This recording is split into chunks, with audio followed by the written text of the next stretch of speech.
మీ purse చిన్నదే కానీ మీ money మేనేజ్మెంట్కి సింబల్ లాంటిది. కానీ చాలామంది పర్సులో కొన్ని చిన్న చిన్న మిస్టేక్స్ చేయడం వల్ల వాళ్ళ మనీ పోతూ ఉంటుంది. కానీ చాలామందికి ఈ విషయం తెలియదు. ఈ వీడియోలో మీ పర్సులో ఉండకూడని 5 వరస్ట్ బ్యాడ్ హ్యాబిట్స్ గురించి తెలియజేస్తాను. ఈ వీడియో చివరి వరకు చూడండి. మీరు ఇవి అవాయిడ్ చేస్తే ఫైనాన్షియల్గా చాలా స్ట్రాంగ్గా ఉండగలరు. Mistake 1, carrying too much cash. మీ పర్సులో మీరు ఎక్కువగా క్యాష్ పెట్టుకుంటే విచ్చలవిడిగా ఖర్చు చేస్తారు. ఎక్కడెంత ఖర్చు పెట్టారో కూడా గుర్తుండదు. మీ పర్సులో ఎంత అవసరమో అంతే క్యాష్ పెట్టుకోండి. మీరు ఎక్కువగా క్యాష్ పెట్టుకుంటే విచ్చలవిడిగా ఖర్చు చేస్తారు. ఎక్కడెంత ఖర్చు పెట్టారో కూడా మీకు గుర్తుండదు. కాబట్టి మీ పర్సులో ఎక్కువగా లిక్విడ్ క్యాష్ పెట్టుకోకండి. ఎందుకంటే క్యాష్ కనబడింది అనుకోండి, అది కనబడినా ఇది కనబడినా కొనాలనిపిస్తుంది. అదే ఎంత అవసరం అంత పెట్టుకున్నాం అనుకోండి, లిమిట్గా మనం యూస్ చేస్తాం. Mistake 2, keeping all bank cards together. మీ డెబిట్ కార్డ్, క్రెడిట్ కార్డ్ అన్నీ ఒకే పర్సులో పెట్టుకుంటే ఒకవేళ మీ పర్సు పోతే అన్నీ పోయినట్టే. అంతేకాకుండా మీ పర్సులో డెబిట్ కార్డ్స్, క్రెడిట్ కార్డ్స్ అన్ని కార్డ్స్ ఒకే దగ్గర ఉంటే మీరు ఎక్కడికైనా మాల్స్కి వెళ్ళినా, షాపింగ్ మాల్స్కి వెళ్ళినా కొనాలనిపిస్తుంది, షాపింగ్ చేయాలనిపిస్తుంది. దాని తర్వాత నెల నెల ఆ బిల్లులు కట్టలేక మీరు చాలా ఇబ్బంది పడతారు. అందుకే మీ పర్సులో అవసరం కోసం 1 లేదా 2 కార్డ్స్ ఉంచుకోండి. అన్నీ ఒక దగ్గర ఉంచుకోబాకండి. కాబట్టి మీ పర్సులో అవసరమైన 1-2 కార్డులు మాత్రం ఉంచుకోండి.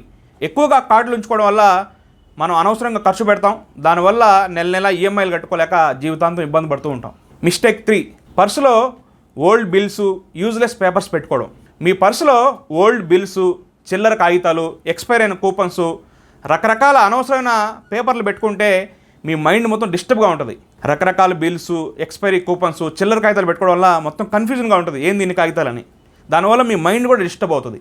ఏదైనా అవసరమైన ముఖ్యమైన ఇంపార్టెంట్ బిల్లు మాత్రమే పర్సులో పెట్టుకోండి. అనవసరమైన చిల్లర కాగితాలు, చిత్తు కాగితాలు, ఓల్డ్ బిల్స్, ఎక్స్పైర్ అయిన కూపన్స్ అవి ఇవి పెట్టుకోబాకండి. వారంకి ఒకసారి మీ పర్సుని క్లీన్ చేసుకుంటూ ఉండండి. Mistake 4, carrying useless store cards and offers. మీ పర్సులో supermarket store cards, offer cards ఇవన్నీ ఉండడం వల్ల మళ్ళీ ఆ స్టోర్కి లేదా ఆ మాల్కి వెళ్ళాలనిపిస్తుంది. స్టోర్ కార్డ్స్, ఆఫర్ కార్డ్స్ ఉండడం వల్ల మీరు టెంప్ట్ అయ్యి మళ్ళీ అక్కడికి వెళ్ళాలనిపిస్తుంది. అక్కడికి వెళ్ళి అనవసరమైన ఖర్చులు చేసి అప్పుల పాలవుతారు. మీ వ్యాలెట్ అనేది ఎంత తక్కువగా ఉంచుకుంటే మీ ఫైనాన్షియల్ ఫోకస్ అనేది అంత స్ట్రాంగ్గా ఉంటుంది. Mistake 5, no emergency contact information. ఒకవేళ మీ పర్స్ పోయిందనుకోండి, అందులో ఎమర్జెన్సీ కాంటాక్ట్ ఇన్ఫర్మేషన్ లేకపోతే ఎవరితో కాంటాక్ట్ అవుతారు? మీ పర్సులో ఇంపార్టెంట్ డెబిట్ కార్డ్స్ ఉంటాయి, క్రెడిట్ కార్డ్స్ ఉంటాయి, ఇంపార్టెంట్ బిల్స్ ఉంటాయి. ఒకవేళ అవి పోతే వాళ్ళు ఎవరితో కాంటాక్ట్ అవుతారు?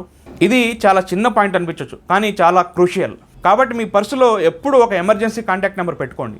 వీలైతే మీ విజిటింగ్ కార్డ్ని పర్సులో తప్పకుండా పెట్టుకోండి. పర్సు చిన్నది, కానీ దాన్ని చూసి మీ మనసు యొక్క స్థితిని అంచనా వేయచ్చు. మీరు ఫైనాన్షియల్గా స్ట్రాంగ్గా ఉండాలన్నా, అప్పుల పాలు కాకుండా ఉండాలన్నా, అనవసరమైన ఖర్చులు చేయకుండా ఉండాలంటే మీ పర్సులో ఇలాంటి మిస్టేక్స్ చేయకండి. మీకు చూడడానికి ఇవి చిన్న చిన్న మిస్టేక్స్ అనిపించవచ్చు, కానీ ఈ మిస్టేక్స్ వల్ల మీరు చాలా నష్టపోతారు. కాబట్టి మీ పర్సులో ఇలాంటి మిస్టేక్స్ ఈ రోజు నుండి ఆపేయండి. నేను చెప్పిన ఈ 5 మిస్టేక్స్లో మీకు ఏ పాయింట్ నచ్చిందో కామెంట్ చేయండి. ఇలాంటి మరిన్ని వీడియోస్ కోసం మా ఛానల్ సబ్స్క్రైబ్ చేయండి.